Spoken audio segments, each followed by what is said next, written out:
Mi nombre es Reina González, hija del desaparecido Ariosto González Gómez.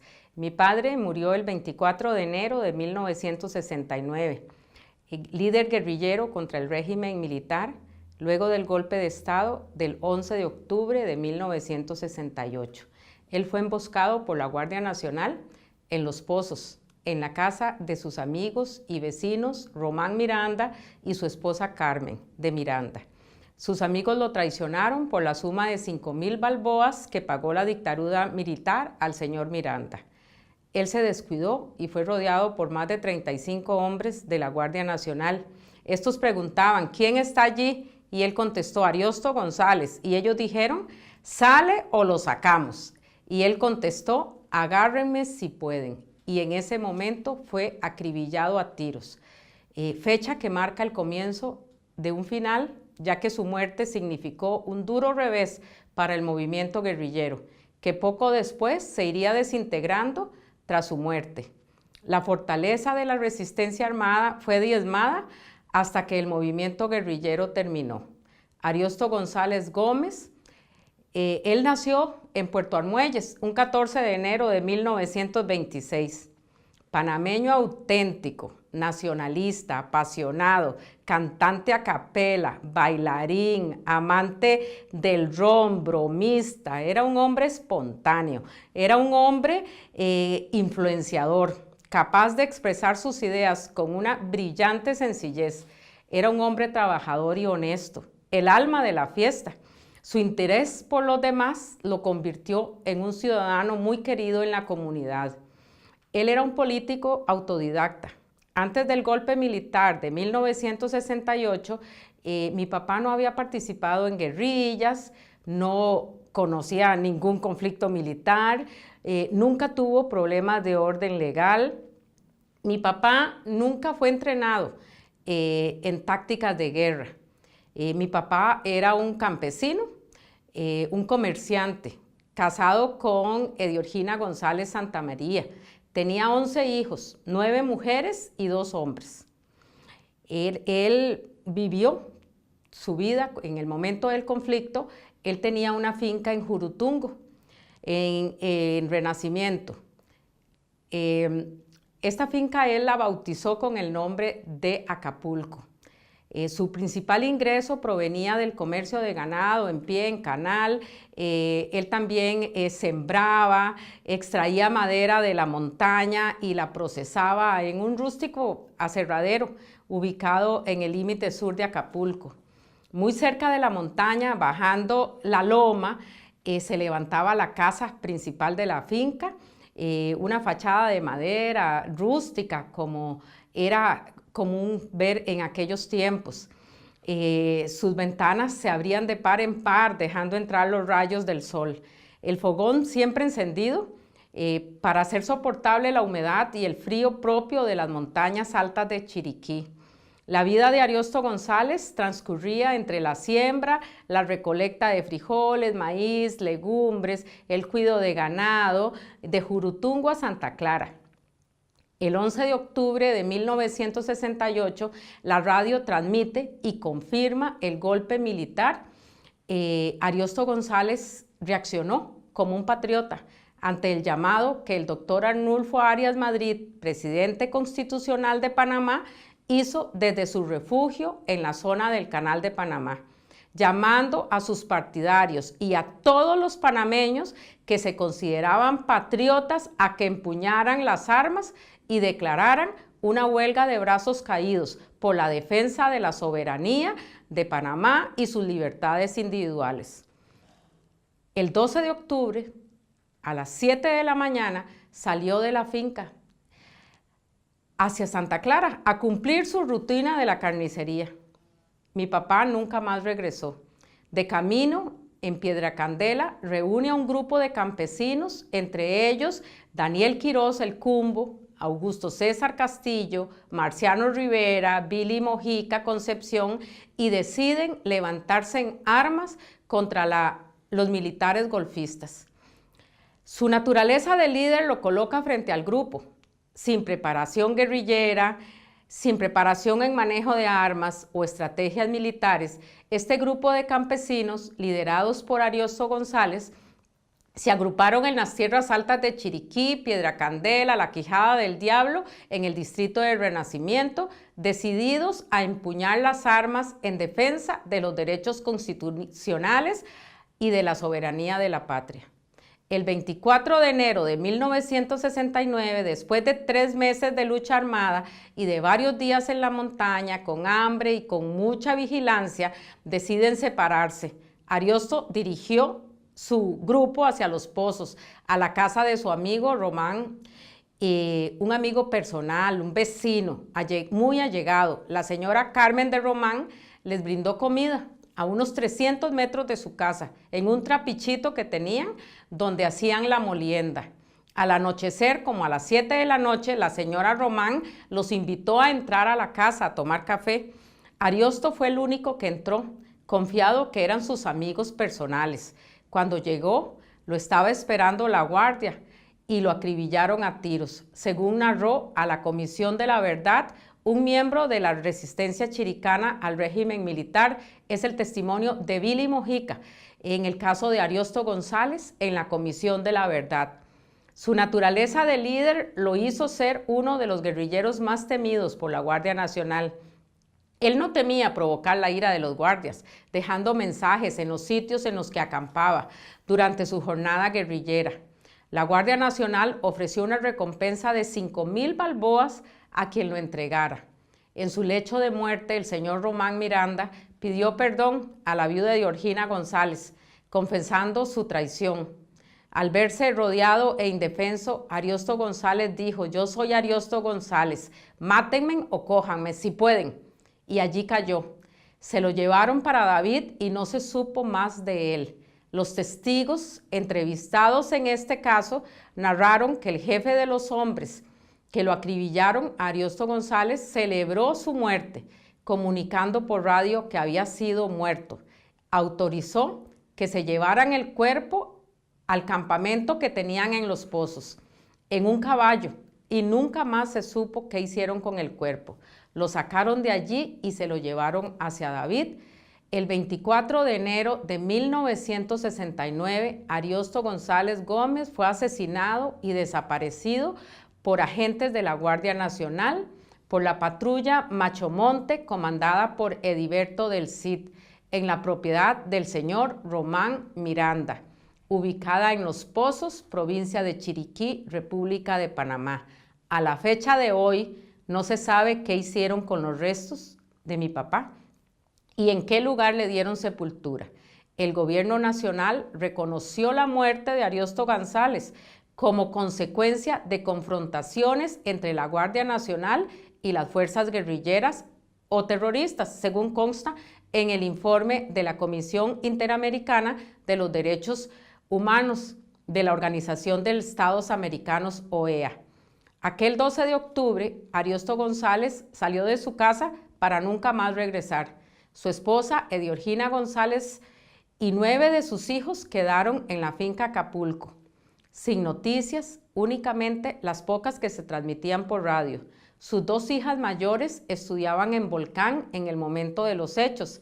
Más de un mes después, el 24 de noviembre, aún no amanecía cuando las noticias tocaron a la puerta. Era Daniel Quirós, el Cumbo, con un mensaje urgente: señora Georgina, salga hoy mismo de esta casa. La Guardia Nacional está tras su esposo para matarlo, pero él está escondido. No lo han localizado. Quieren presionarlo con la familia para que se entregue. Ellos vienen para acá con la misión de llevar preso a su hijo, Ariosto. Dicen que llevando preso al muchacho, Ariosto papá se va a entregar. Tienen órdenes de que si su esposo no se entrega, deben matarlos a todos y quemar la casa. No se tarde, por favor, salga hoy mismo de aquí, doña Georgina. Aterrada por la noticia y temiendo por la vida de sus hijos, mi madre decide dejar la finca. Después de esconder a toda prisa las cosas que consideró valiosas, su vajilla, las armas, recuerdos, otras posesiones, en lugares donde ella estaba segura que la guardia no los iba a encontrar. empacando con mucho cuidado cada objeto para evitar su deterioro. Ella pensaba que los iba a necesitar cuando regresara. Siempre creyó que era temporal, que eran unos días, quizás unos meses.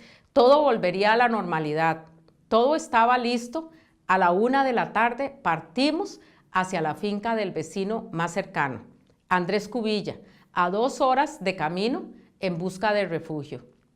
La caravana era increíble. Un adulto y 9 niños. La mayor de las niñas, 14 años, el menor, 8 meses, en brazos aún, y un caballo.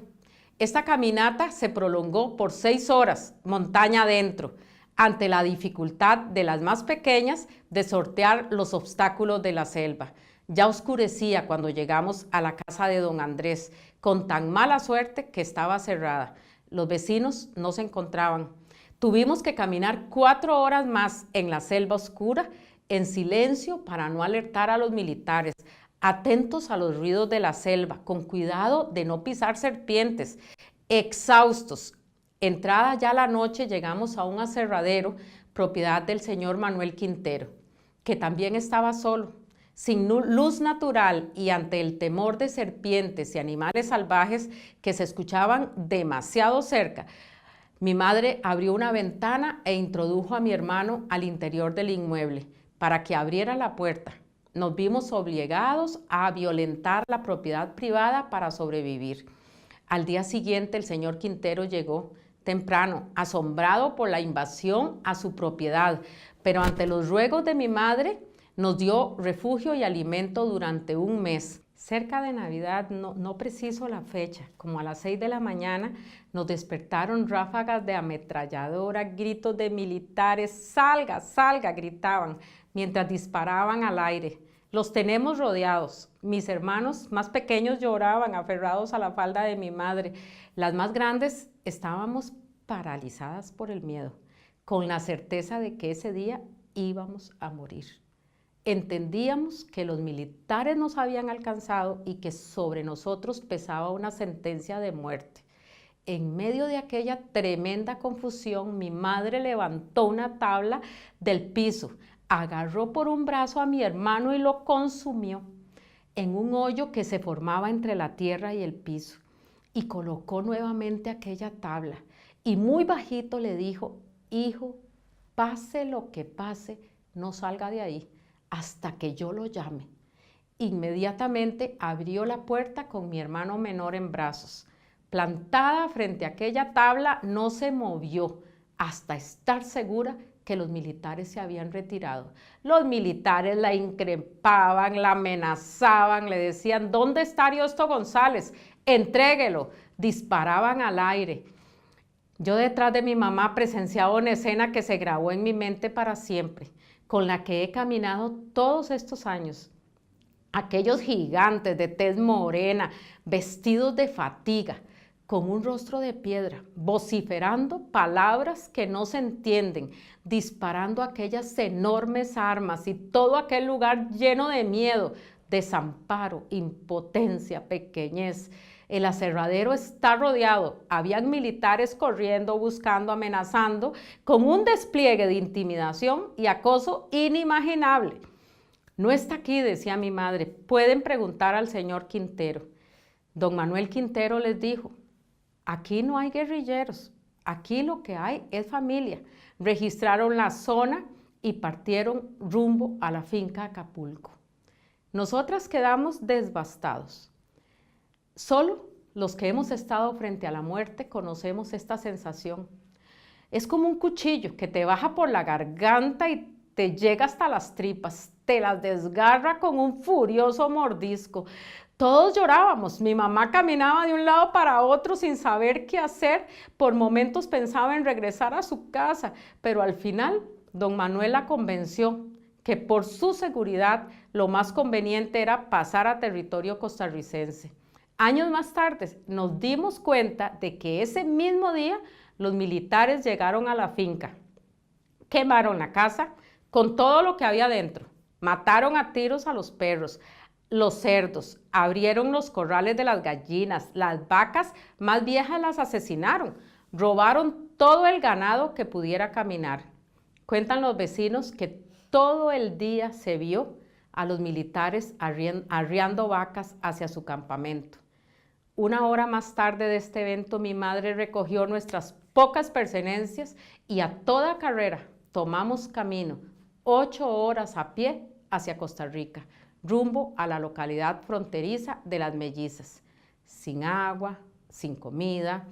A eso de las 4 de la tarde llegamos a la finca del señor Jorge Navarro, quien nos escondió en un recibidor de café de 2 plantas, abajo un fogón y arriba amontonados dormíamos entre los sacos de café.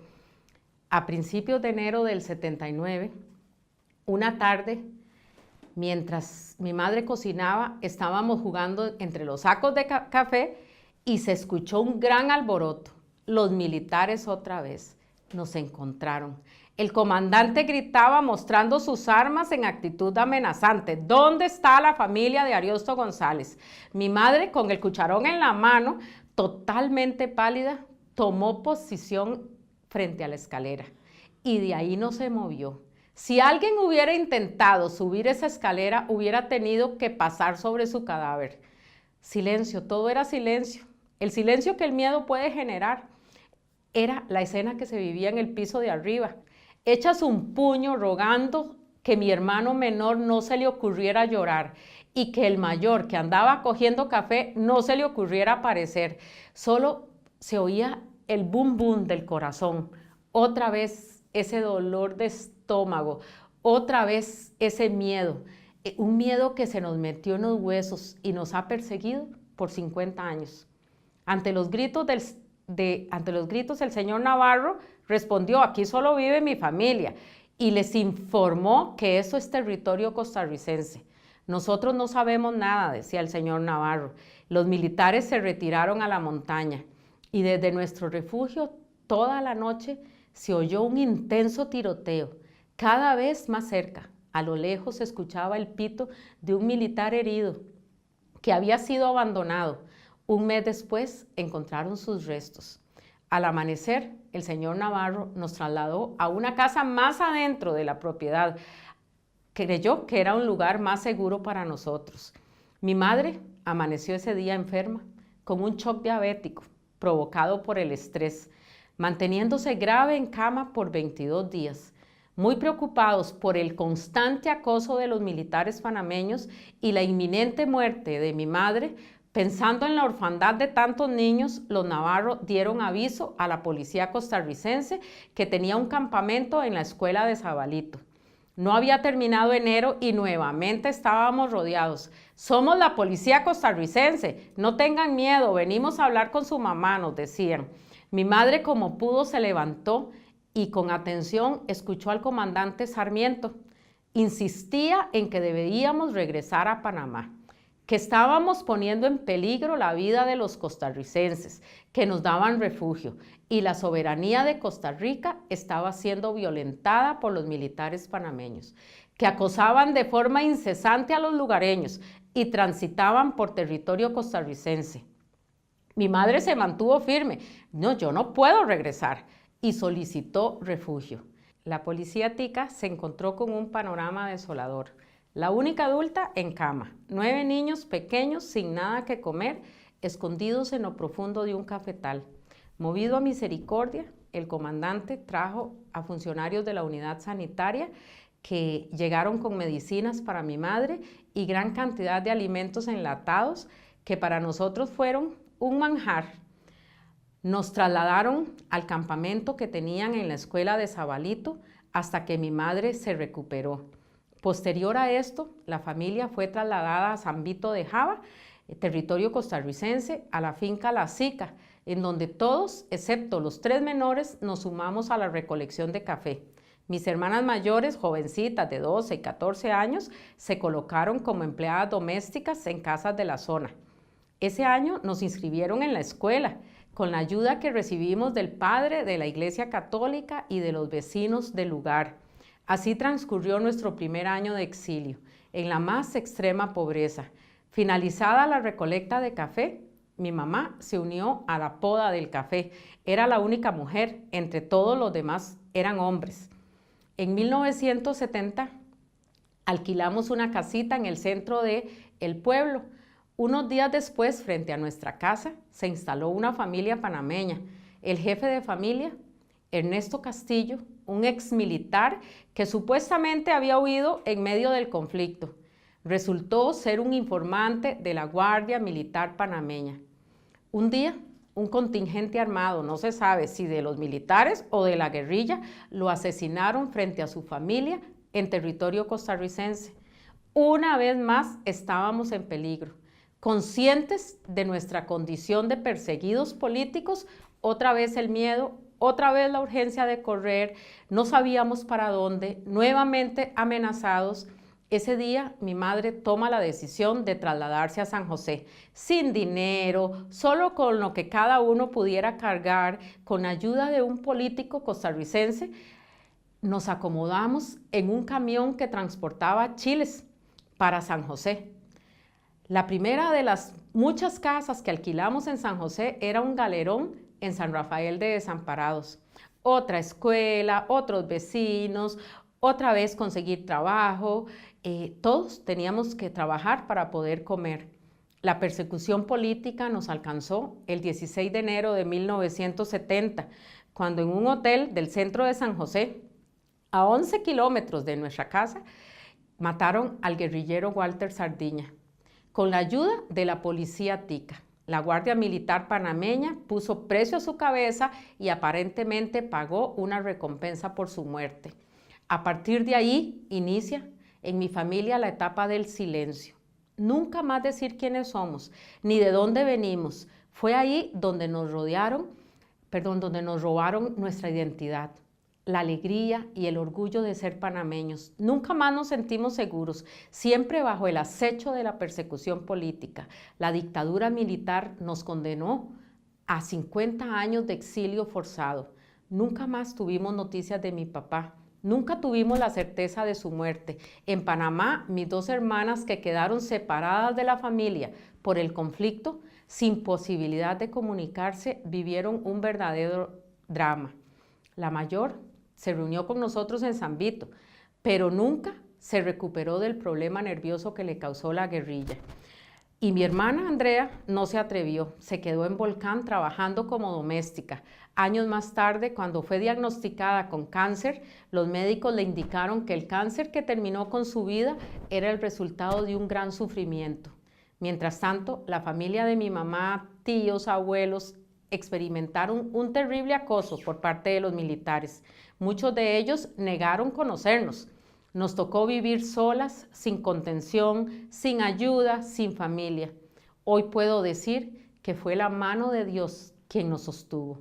Ediorgina González, mi madre, unos años después recorrió todas las oficinas de las Fuerzas Armadas pidiendo informes de qué había ocurrido con mi papá. Nunca recibió respuesta. No contaba con ningún tipo de ayuda, por lo tanto no poseía recursos ni asesoramiento para poder reclamar a la justicia panameña la muerte y desaparición de su esposo, así como el reclamo de todos los bienes que le pertenecían a ella y a su esposo, el señor Ariosto González Gómez. En el periodo de la presidencia de la señora Mireya Elisa Moscoso, primera mujer en ejercer la presidencia de la República de Panamá,